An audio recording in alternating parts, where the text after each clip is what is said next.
En este canal ya hemos hablado de trastornos mentales, fobias, enfermedades contagiosas y malformaciones. El día de hoy quiero traer una mezcla de todo ello, por así decirlo, en la cual hablaré de condiciones médicas sumamente excepcionales y bizarras, algunas que prácticamente son incurables y otras que hasta cierto punto solo pueden ser controladas. Antes de que te vayas a otro video, quiero avisarte que no, esta no es una recopilación de temas antiguos que ya he tocado.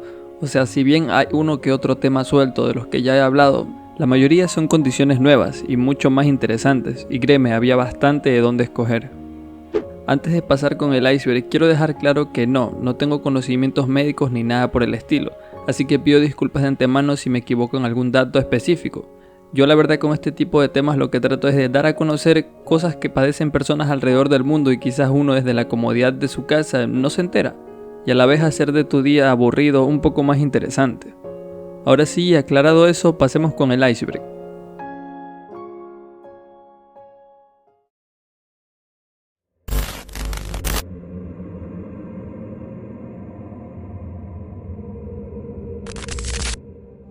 Rabia.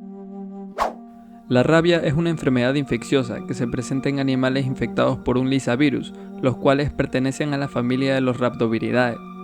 Este virus puede ser transmitido a seres humanos mediante el contacto con la saliva de un animal infectado, comúnmente mediante una mordedura.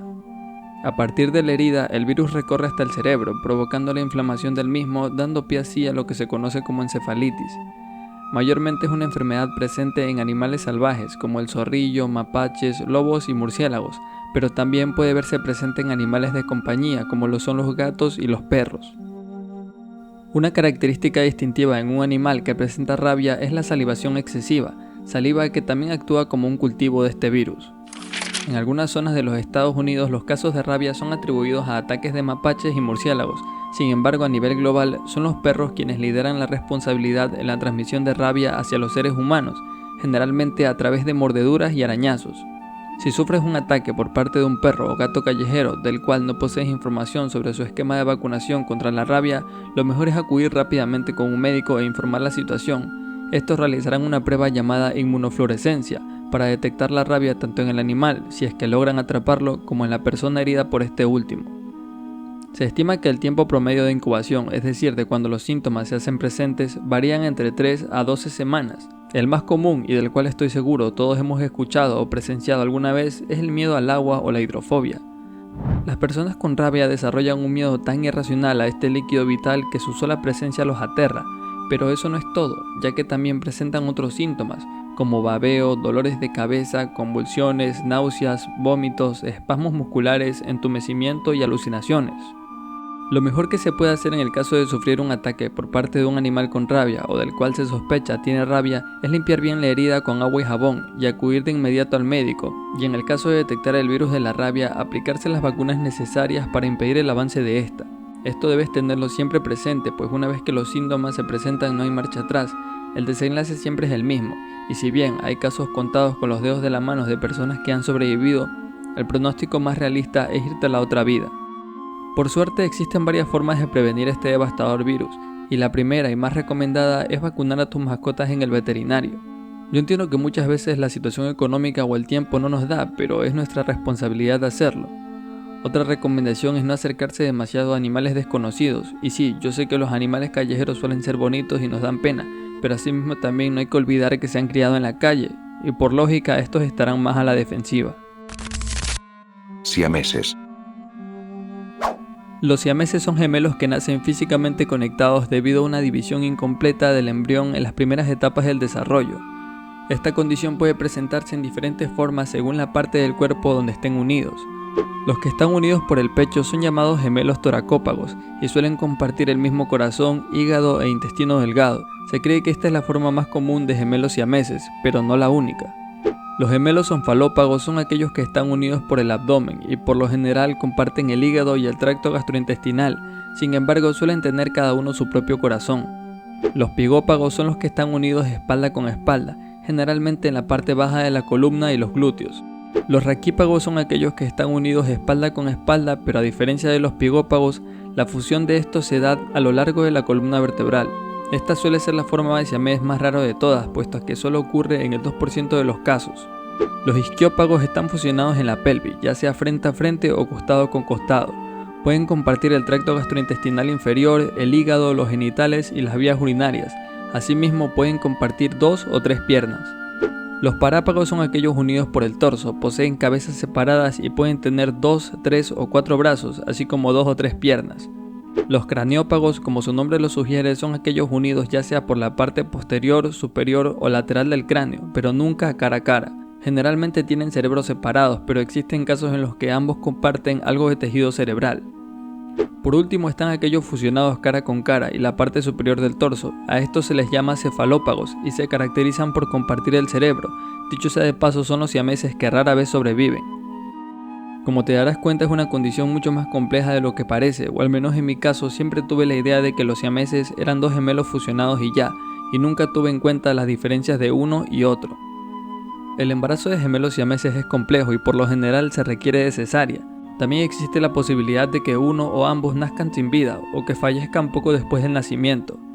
Los riesgos y potenciales complicaciones que presenten los gemelos siameses dependerán de su lugar de unión, de los órganos que compartan y, como no, del conocimiento y experiencia de los médicos que atiendan su caso.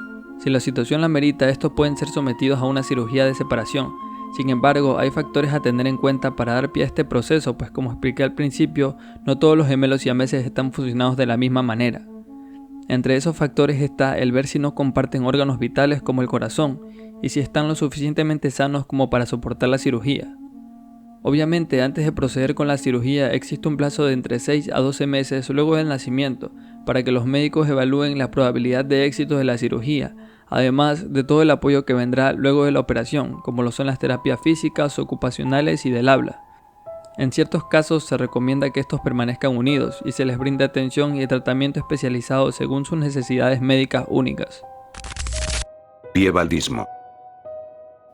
El piebaldismo es un trastorno genético que se caracteriza por la presencia de manchas en la piel y cabello sin pigmentación desde el nacimiento. Esta condición es causada por una mutación en el gen KIT que impide a los melanocitos distribuirse de forma adecuada en ciertas áreas de la piel y el cabello durante el desarrollo fetal. También se conoce que el piebaldismo es hereditario, de una forma autosómica dominante, lo que quiere decir que si el padre o la madre son portadores de un gen mutado, sus hijos tienen un 50% de probabilidades de desarrollar la condición. Mucha gente suele confundir el piebaldismo con el vitiligo, inclusive yo investigando sobre este tema la primera vez me pregunté qué la hacía distinta al vitiligo.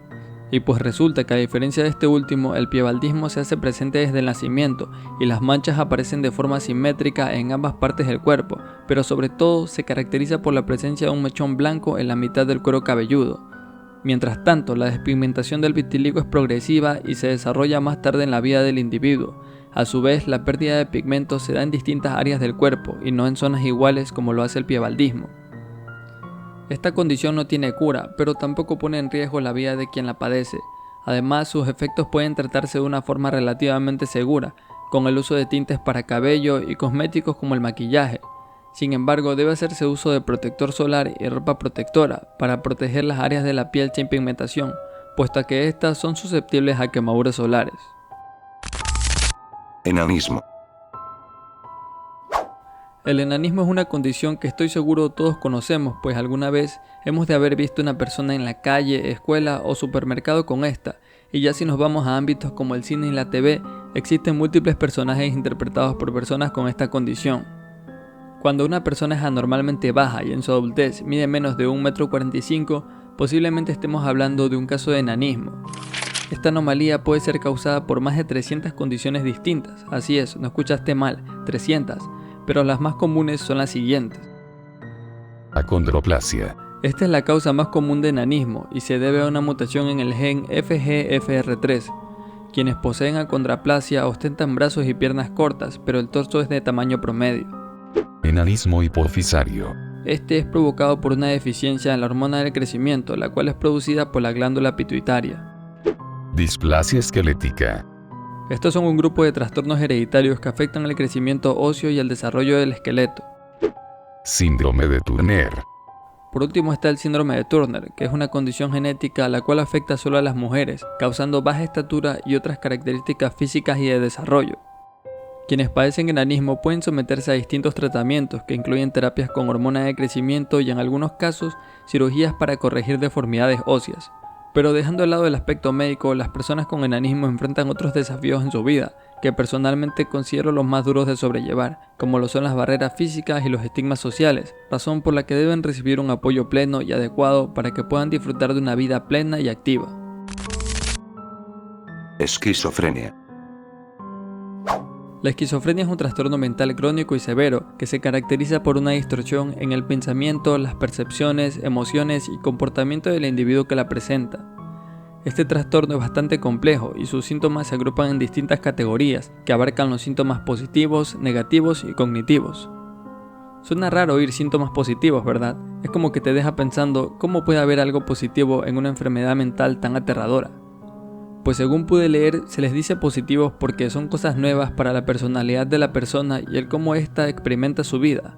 Bueno, estos síntomas positivos incluyen delirios, alucinaciones y pensamientos o formas de hablar algo confusos. Por otro lado están los síntomas negativos, que no se traducen a malo, o sea, sí, pero se les da este término porque las personas pierden parte de su personalidad y el cómo afrontan la vida.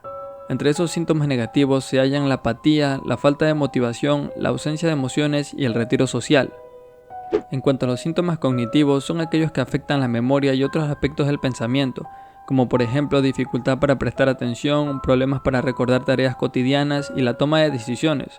Lo más aterrador de estos problemas es que no suelen ser evidentes para quien los presenta ni para su entorno. Por lo general todos los síntomas mencionados se hacen presentes durante la adolescencia o la adultez joven, pero también puede que no se hagan presentes hasta la mediana edad. Asimismo, dichos síntomas pueden darse poco a poco o de forma repentina. Sin embargo, algo que no dista mucho es que los primeros en aparecer son los síntomas negativos, mientras que los positivos pueden presentarse en días, meses o años luego de los síntomas negativos.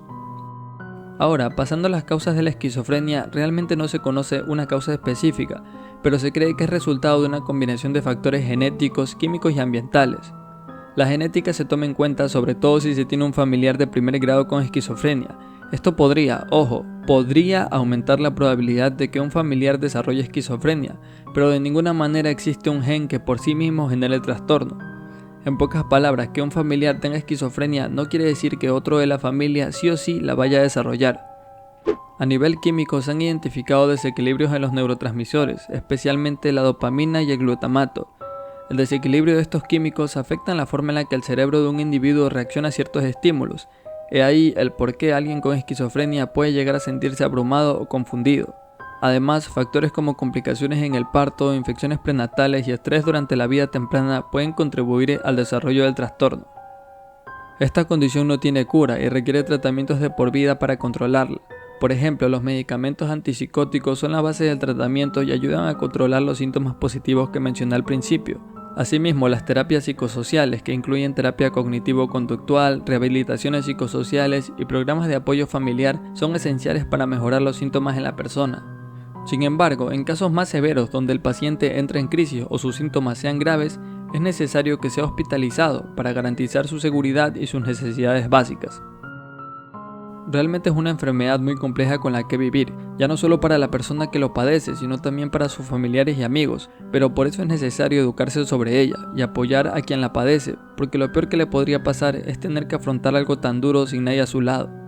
Además, se ha demostrado que con tratamientos profesionales adecuados y el apoyo familiar, la calidad de vida de quienes conviven con este trastorno puede mejorar hasta el punto de llevar vidas productivas y satisfactorias. Lepra. La lepra, también conocida como enfermedad de Hansen, es una infección crónica causada por la bacteria Mycobacterium leprae. Esta enfermedad generalmente afecta la piel, los nervios periféricos, el tracto respiratorio superior y los ojos. Si has escuchado o estudiado sobre ella en algún momento, debes saber que ha sido una de las enfermedades más mal vistas en toda la historia, debido a sus efectos físicos tan visibles, pero sobre todo por el desconocimiento en su forma de transmisión y tratamiento. En tiempos no tan antiguos, las personas con lepra eran aisladas del resto en lugares llamados leprosarios, y ahí se les decía que la enfermedad era un castigo divino enviado por Dios hacia los pecadores. También existían creencias sin fundamentos de que la lepra era hereditaria e incurable. Como podrás imaginarte, ser un enfermo de lepra en esos tiempos era algo deprimente y desesperanzador, y fue así hasta 1873, cuando un doctor llamado Gerard Hansen descubrió la bacteria Mycobacterium leprae, la cual era el agente causante de esta enfermedad. La lepra se transmite a través de gotículas nasales y orales de personas infectadas, aunque también se requiere de un contacto prolongado y estrecho para que se dé la transmisión. Pese a ser una enfermedad infecciosa, no todas las personas que se exponen a la bacteria desarrollan la enfermedad, y esto se debe a que su sistema inmunitario es capaz de combatirla. Sus primeros síntomas se presentan como manchas en la piel que pueden ser claras u oscuras, además de que se pierde la sensibilidad en dicha área. Conforme avanza, pueden aparecer lesiones cutáneas, engrosamiento de la piel, pérdida de la función muscular, deformidades en las manos y los pies y daño a los nervios periféricos, ocasionando una pérdida parcial de sensación en las extremidades. La lepra también puede presentarse en dos formas conocidas como tuberculoide y lepromatosa, con ambas produciendo úlceras en la piel, pero la lepromatosa imponiéndose en gravedad, puesto que la progresión de las lesiones cutáneas causa deformidades y destrucción de tejidos, así como también es la que afecta a los nervios periféricos y provoca pérdida de sensibilidad en extremidades. Los tiempos cambian y en la actualidad el tratamiento para la lepra ha avanzado significativamente, pudiendo ser curada mediante una terapia multimedicamentosa que dura entre 6 a 12 meses, dependiendo del tipo de lepra. Por tal motivo es una enfermedad no tan presente en estos tiempos, sin embargo es considerada endémica en algunas regiones de Asia, África y América Latina, y la OMS calcula al menos 200.000 casos anuales, dando a entender que se necesita más esfuerzos de control y prevención en dichas zonas afectadas. VIH. El virus de inmunodeficiencia humana, o conocido por sus siglas VIH, es un virus que afecta al sistema inmunológico del cuerpo, dejándolo endeble y reduciendo la capacidad del organismo para combatir todo tipo de infecciones y enfermedades. El SIDA es su etapa más avanzada, y esta se caracteriza por el colapso del sistema inmune, quedando a merced de lo que se conoce como infecciones oportunistas o cánceres oportunistas.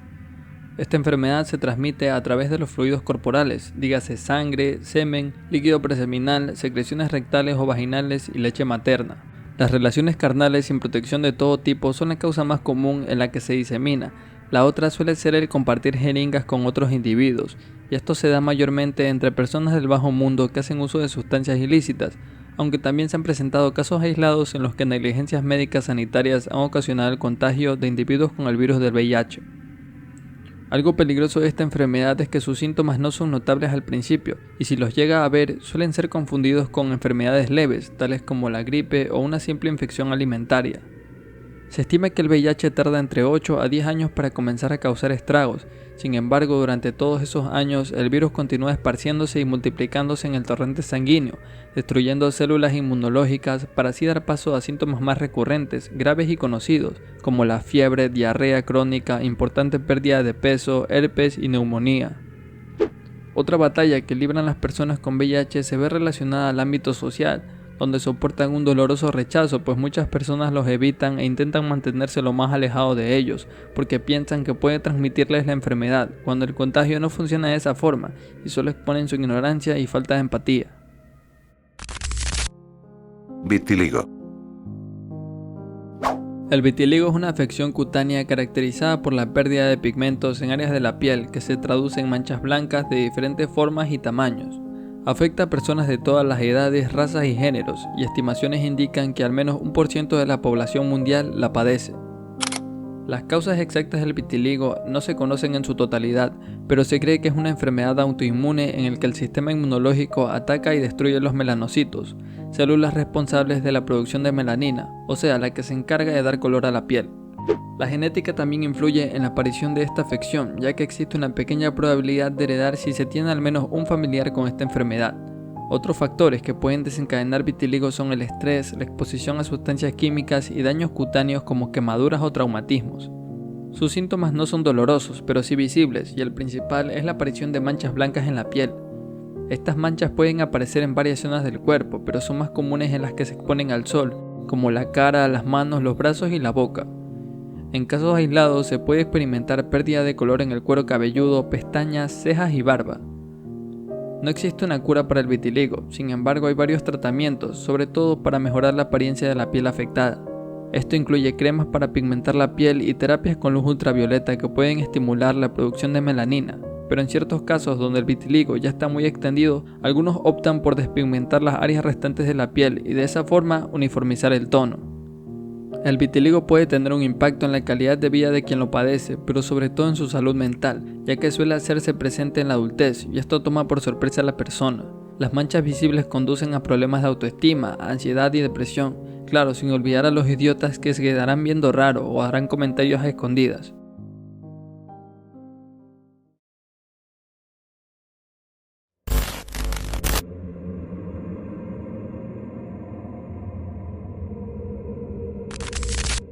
Hipertimesia. Conocida también como síndrome de hipermnesia autobiográfica, es un trastorno neurológico extremadamente raro que se caracteriza por la capacidad para recordar con lujo de detalles eventos autobiográficos y fechas específicas. Para hacerla más clara, alguien con hipertimesia puede recordar casi todos los días de su vida con una claridad y precisión tan asombrosas que parece como si le estuviesen leyendo algún papelito. ¿Qué causa esto?, te estarás preguntando, pues las razones no son del todo claras. Sin embargo, algunas investigaciones sugieren que puede verse relacionada con diferencias estructurales y funcionales en ciertas áreas del cerebro, como lo son el lóbulo temporal y el núcleo caudado. Se especula que los individuos con hipertimesia tienen un volumen mayor en estas regiones cerebrales, por lo cual se les facilita el almacenamiento y recuperación de grandes cantidades de información sobre sí mismos. También se hace mención de factores genéticos y predisposición neurológica como causas a tomar en cuenta en el desarrollo de esta condición. La principal característica de la hipertimesia radica en la capacidad inusual de recordar eventos autobiográficos con precisión extrema, pero vuelvo y repito, autobiográficos, es decir, que solo recuerdan experiencias personales y situaciones que les hayan ocurrido a ellos o de algún evento que tenga un significado especial para ellos del cual hayan formado parte. Es decir, no son similares a los savants, quienes pueden memorizar y recordar todo con extrema precisión. Sin embargo, no estamos aquí para compararlos, sino que simplemente quería dejar eso claro. Pero por ejemplo, tú podrías preguntarle a alguien con hipertimesia, cuéntame, ¿qué hiciste el día tal y cual? Y este te responderá con lujo de detalle, recordando la hora en la que hizo tal actividad, el clima, qué día de la semana cayó, etc. Cosas que un individuo común prácticamente pasaría por alto u olvidaría. Como verás, parece algo de lo que uno no podría quejarse si lo padece. Sin embargo, la vida no es solo mariposas y arcoíris, y uno como individuo también pasa por etapas oscuras y tristes. Por ejemplo, imagina presenciar un acto horrendo, como un homicidio o un accidente de tránsito, y que el recuerdo de ese se interponga en tu mente con lujo de detalle, y que por más que intentes olvidarlo no puedas. Pues a esto también se ven expuestas las personas con el trastorno de hipertimesia, y a la larga podría afectar su vida diaria, trayendo problemas para vivir el presente y mantener sus relaciones personales. Para saber si alguien padece hipertimesia no se podrá recurrir a diagnósticos convencionales, sino que se deberá tener en cuenta una observación clínica y entrevistas detalladas con la persona, en la cual se evaluará su precisión y extensión de recuerdos autobiográficos. Tampoco existen tratamientos específicos para este padecimiento, pero se suele recomendar la terapia cognitiva conductual, ya que ayuda a manejar aspectos emocionales relacionados con la avalancha de recuerdos tanto negativos como positivos que un individuo con hipertimesia enfrenta. Ahora que ya conoces un poco sobre esta condición, o si ya la conocías, ¿qué te parece? ¿Cómo la ves? ¿Positiva, negativa, útil o inútil? Me gustaría saber tu opinión en los comentarios porque realmente se me hizo algo bastante interesante. Pica. La pica es un trastorno alimentario caracterizado por el deseo y consumo constante de cosas que no son alimentos, como lo puede ser el papel, la tierra, el jabón, el cabello, y puede afectar tanto a niños como a adultos. Las causas exactas de este no se comprenden en su totalidad, pero es posible que sea por una combinación de factores biológicos y psicológicos. En ciertos casos, la deficiencia de minerales como el hierro o zinc pueden desencadenar en pica, y esto se debe a que el cuerpo busca compensar la carencia de dichos minerales. Por otro lado, problemas como el estrés, el abuso, abandono e infancia traumática pueden contribuir a la aparición de esta condición.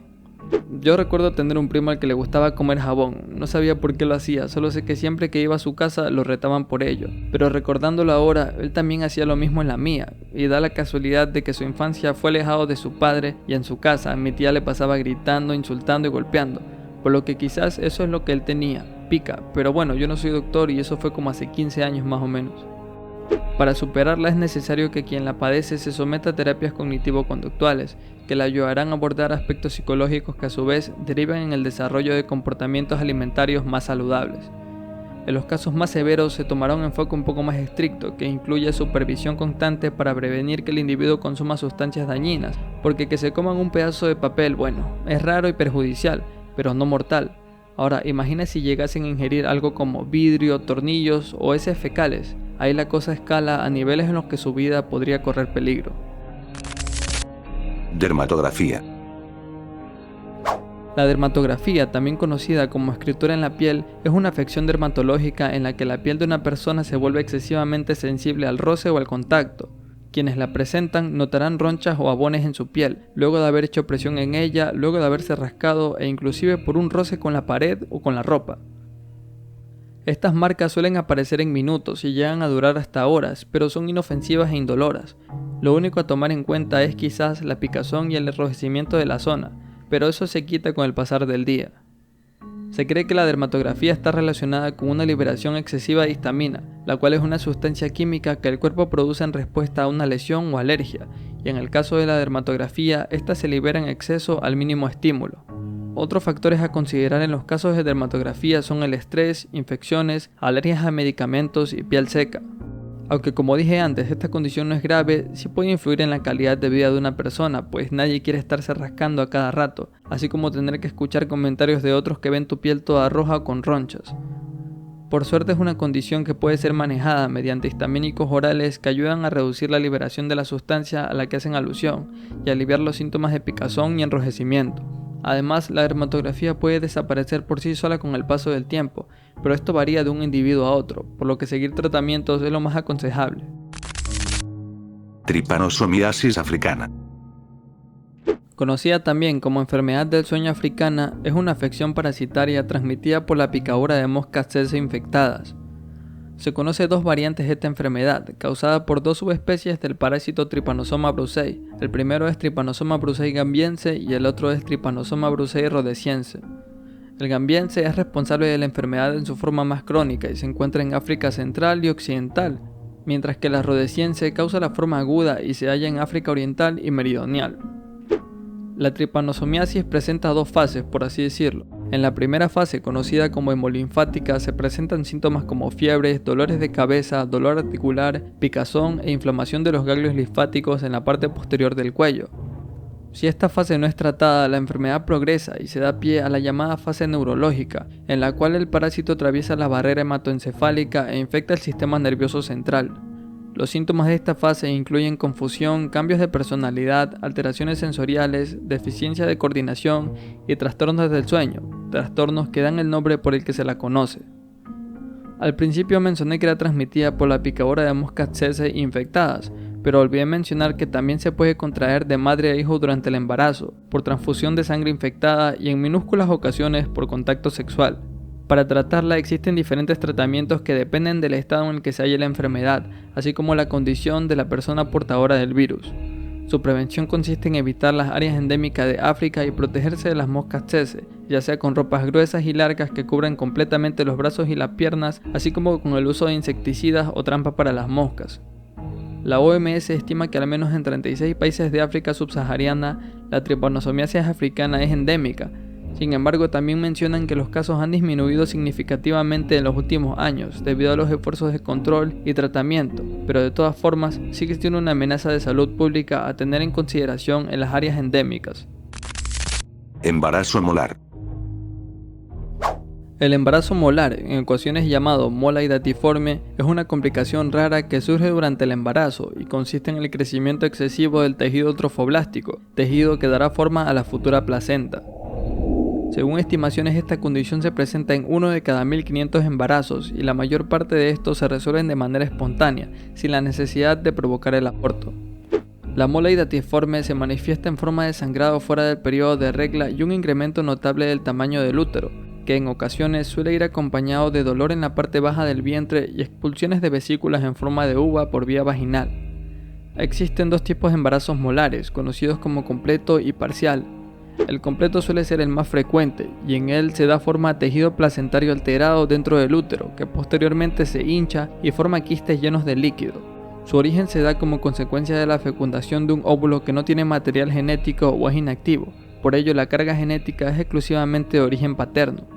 En pocas palabras, el espermatozoide fecunda un óvulo vacío, por ende no se forma ningún bebé, y pese a que las pruebas de embarazo den positivo, no existe feto, solo se habrá formado la placenta y nada más. En el embarazo molar parcial, la placenta puede tener tanto tejido normal como anormal. Además existe un feto, sin embargo este no puede sobrevivir, ya que generalmente se produce un aborto espontáneo en las primeras etapas del embarazo. Luego de conocer los tipos de embarazos molares, es necesario mencionar su diagnóstico, el cómo una mujer puede conocer si padece de esta anomalía. Existen varias maneras, pero por lo general se basan en la realización de una ecografía y en la determinación de una hormona conocida como HCG. Al presentarse un crecimiento excesivo del tejido placentario, los niveles de esta hormona mencionada serán mucho más grandes que un embarazo normal. Luego de que se sufre un embarazo molar y se recibe el tratamiento adecuado, los doctores recomiendan esperar entre un año o año y medio para volver a embarazarse. También existen casos mínimos en los que un embarazo molar persiste y deriva en complicaciones graves, por lo tanto es necesario acudir de forma regular al ginecólogo para su respectiva valoración. Algo que también se debe tener en cuenta, sobre todo si conocemos un familiar o amiga que haya pasado por un embarazo molar, es su situación emocional, ya que perder un embarazo no es fácil, más aún si ya se tenía planes a futuros en torno al bebé. Por tal motivo es importante brindarle todo el apoyo posible y en caso de que lo requiera, un profesional de la salud mental. Espina bífida. La espina bífida es uno de los defectos congénitos más comunes en bebés y se presenta cuando el tubo neural, que posteriormente pasará a ser el cerebro y la médula espinal, no se cierra por completo, lo que trae consigo posibles daños a los nervios y la médula espinal. Puede variar de leve a causar discapacidades graves y sus síntomas dependen del lugar y del tamaño en el que se halla la abertura en la columna vertebral.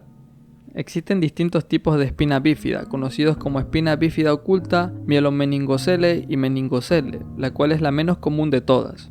A la primera se la conoce como oculta puesto a que está escondida, por así decirlo, y es a su vez el tipo más leve y común de esta afección. En esta forma se produce una pequeña separación o espacio en uno o más huesos de la columna vertebral denominados vértebras. Gran parte de los que tienen espina bífida oculta ni siquiera saben que la padecen, por lo que suelen ser descubiertas por sorpresa en radiografías que se realizan con otros fines ajenos a la espina bífida.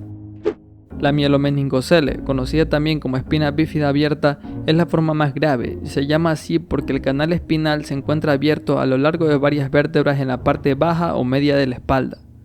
Cuando se presenta parte de la médula espinal, incluida la cubierta protectora y los nervios raquídeos, se desplazan a través de la abertura y forman un saco prominente en la espalda del bebé. Al hallarse expuestos los tejidos y nervios, el bebé es propenso a sufrir infecciones peligrosas, pero no solo eso, ya que este tipo de espina bífida también causa pérdida de movimiento de las piernas y disfunción de la vejiga y el intestino. Por último está la menos común, conocida como meningocele. En este tipo hace aparición un saco de líquido cefalorraquídeo que sobresale a través de una abertura en la columna vertebral. Ningún nervio se ve afectado y la médula espinal no se halla en el saco de líquido. Sin embargo, los bebés con meningocele pueden presentar algunos problemas funcionales en la vejiga e intestinos, pero en menor medida a la anterior forma de espina bífida. Las causas exactas de esta condición siguen siendo inciertas, pero se cree que una combinación de factores de riesgo genético, nutricionales y ambientales ayudan a su aparición. Enfermedades como la diabetes y la obesidad están asociadas al nacimiento de un bebé con espina bífida, así como también la falta de ácido fólico durante el embarazo. El ácido fólico es un tipo de vitamina B que puede ayudar a prevenir defectos del tubo neural cuando se toma antes y durante el embarazo. Otros problemas que trae consigo la espina bífida son la hidrocefalia, parálisis o pérdida parcial de las extremidades, infecciones urinarias y problemas intestinales. Elefantiasis. La filariasis linfática, llamada comúnmente como elefantiasis, es una afección tropical desatendida causada por parásitos nematodos que se transmiten a los humanos a través de picaduras de mosquitos infectados. Se conoce como responsable de esta enfermedad a 3 parásitos, los cuales son el Wuchereria bancrofti, el Brugria malayi y el Brugria timori. Estos parásitos infectan a las personas mediante la picadura de mosquitos que transmiten sus larvas, las cuales pasan de la piel al sistema linfático y ya ahí maduran y se reproducen. Una acumulación de parásitos adultos y sus larvas bloquean los sistemas linfáticos, lo que a su vez trae consigo hinchazón crónica y daño en el sistema linfático. Lo inusual y terrorífico, al menos para mí, es que los síntomas de la elefantiasis pueden tardar años en manifestarse luego de la infección inicial. Sus síntomas incluyen hinchazón severa en las extremidades superiores e inferiores, que se conocen como linfedema, así como también hinchazón en los genitales o hidrocele. La hinchazón y engrosamiento son causados por la acumulación de líquido linfático debido a la obstrucción de los vasos linfáticos. Estas deformaciones, como podrás darte cuenta, no son nada estéticas ni agradables de ver. Por consecuencia, son causa frecuente de estigmatización social, pérdidas de oportunidades laborales y aumento de gastos médicos que, sumados, ocasionan un deterioro en la salud mental de quienes padecen elefantiasis. Contrario a lo que uno podría pensar, esta condición afecta a millones de personas alrededor del mundo. Regiones tropicales y subtropicales de África, Asia, América Latina y el Pacífico la sufren, y por ello es que existen tratamientos con medicamentos antiparasitarios, tales como la ivermectina y el albendazol, que sirven para erradicar las microfilarias y algunos parásitos adultos. Otra manera de prevenir la elefantiasis se centra en la interrupción de transmisión del parásito, y como ya sabemos, es el mosquito quien actúa como transmisor, por lo que basados en ellos, herramientas como insecticidas, repelentes de insectos y programas de fumigación son claves para prevenir la propagación de los 3 parásitos responsables de esta condición. Hidrocefalia. Se conoce como hidrocefalia a una acumulación excesiva de líquido cefalorraquídeo en ventrículos del cerebro. Este líquido generalmente está ahí para proteger el cerebro, sin embargo, un exceso de este ejerce una presión perjudicial para el órgano vital mencionado. En la mayoría de los casos la hidrocefalia es congénita y sus causas incluyen problemas genéticos y durante el desarrollo del feto en el embarazo. Por otro lado, también existe algo llamado hidrocefalia adquirida, la cual se presenta después de nacer y a cualquier edad. Este tipo de hidrocefalia tiene distintas causas que la desembocan, como serían traumatismos en la cabeza, derrames cerebrales, infecciones en el sistema nervioso y tumores. Pese a que la enfermedad es relativamente fácil de reconocer, existen síntomas presentes en quienes los padecen, como dolores de cabeza, somnolencia, náusea y vómitos, y en el caso de adultos mayores se añaden problemas cognitivos más graves, como pérdida de memoria, pérdida progresiva de razonamiento y problemas en la visión. El exceso de líquido cefalorraquídeo es lo que causa la hidrocefalia, eso ya lo sabemos. Sin embargo, el por qué ocurre este exceso de líquido es algo que falta mencionar. La obstrucción parcial del flujo de líquido cefalorraquídeo suele ser la causa más común de que éste se presente en exceso en los ventrículos. Algo menos recurrente puede ser la mala absorción del líquido cefalorraquídeo y por lo general se relaciona con la inflamación de tejidos cerebrales debido a alguna enfermedad o lesión.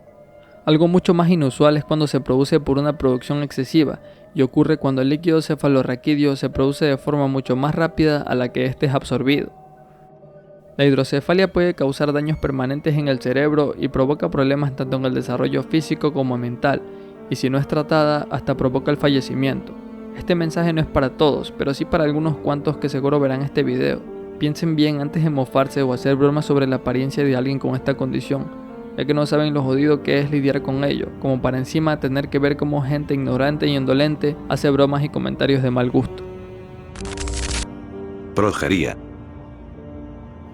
La progeria, también conocida como síndrome de Hutchinson-Gilford, es una enfermedad rara y genética que se caracteriza por provocar un rápido envejecimiento prematuro en los niños que la padecen.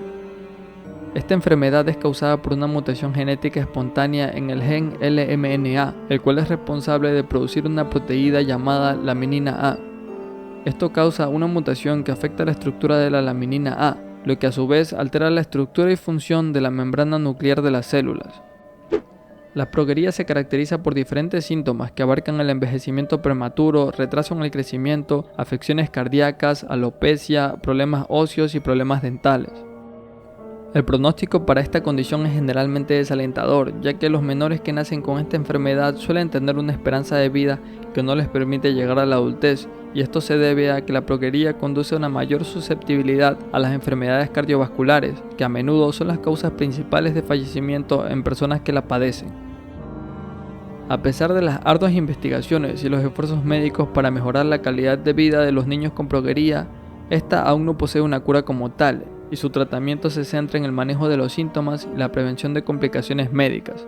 Esto puede incluir terapia farmacológica y la atención de un equipo médico multidisciplinario para controlar y tratar los problemas cardíacos, óseos y otros síntomas relacionados con la progeria.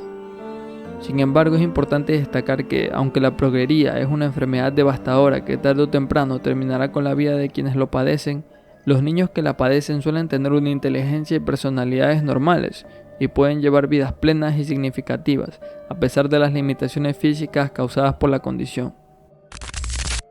Trastorno de la identidad de la integridad corporal. Imagínate levantarte un día como cualquier otro y pensar, quiero arrancarme las manos o quiero arrancarme las orejas. Pues algo así es lo que implica padecer este trastorno.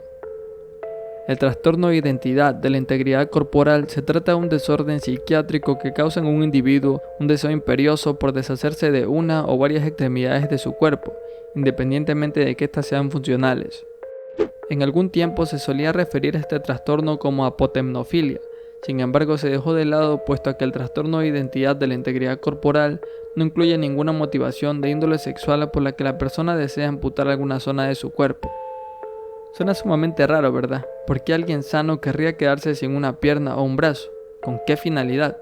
Motivos, aunque bizarros, los hay, como por ejemplo el querer sentirse como un discapacitado, o por qué no, tener un aspecto físico en particular, así como cuando una persona se realiza una rinoplastia o una liposucción.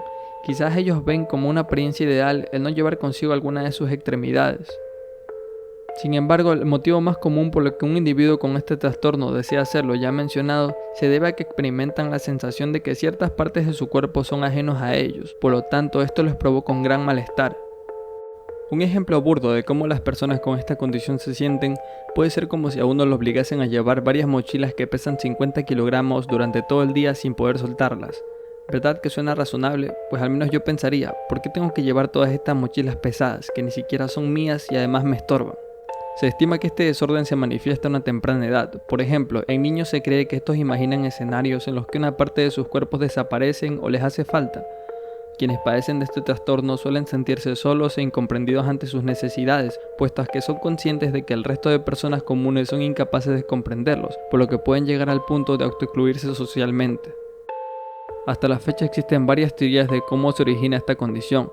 Algunas relacionadas con lo psicológico hablan sobre problemas durante la infancia, como el haber visto a una persona amputada a una temprana edad y haber quedado tan impactado con su imagen hasta el punto de intentar adoptarla como un arquetipo corporal ideal.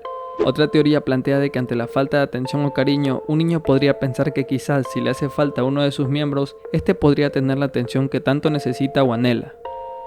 Por último, se habla de una lesión o anomalía en la corteza cerebral asociada a las extremidades y cómo el individuo las percibe. Tal afirmación plantea la hipótesis de que el trastorno de la identidad de la integridad corporal podría ser considerado como un tipo de somatoparafrenia, la cual llega a presentarse tras un derrame o embolia en el lóbulo parietal. Esta teoría explicaría el hecho de que tal desorden tenga mayor incidencia en hombres que en mujeres, pues los primeros poseen un lado derecho del lóbulo parietal significativamente más pequeños. Asimismo, esclarece el hecho de que en la mayoría de casos las zonas que se quieren amputar se encuentren en el lado izquierdo del individuo.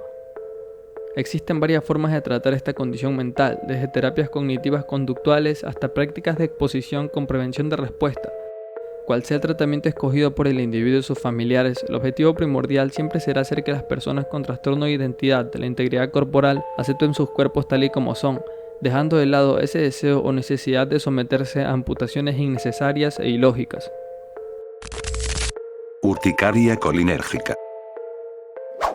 La urticaria es una afección a la piel que puede manifestarse de distintas maneras y dependiendo del tipo que padezcas, sus síntomas y duración variarán. Esta vez hablaré sobre la más curiosa a mi parecer, conocida como urticaria colinérgica. Este es un tipo de urticaria que se produce cuando la temperatura corporal incrementa, provocando síntomas como picazón y sensación de pinchazos en la piel, así como la característica aparición de manchas rojas en el cuerpo y la hinchazón de algunas zonas del mismo. Otro nombre que se le suele dar es el de alergia al calor, ya que como dije al principio se da cuando el cuerpo sufre un aumento de temperatura, por ende climas calurosos desembocan en su aparición. Algunos de sus síntomas, aparte de la picazón y las manchas rojas en el cuerpo, son la hinchazón de zonas como labios, ojos o garganta, así como dolor de estómago, náuseas, diarrea, tos y presión baja. De normal solo es fastidiosa y puede ser llevada con tratamientos específicos para la persona a través del asesoramiento por parte de un dermatólogo. Sin embargo, existen casos en los que puede ser grave y causar hinchazón en todo el cuerpo, presión arterial baja y dificultad para respirar, siendo estos indicios de angioedema o anafilaxia, las cuales son reacciones alérgicas muy graves y comprometedoras.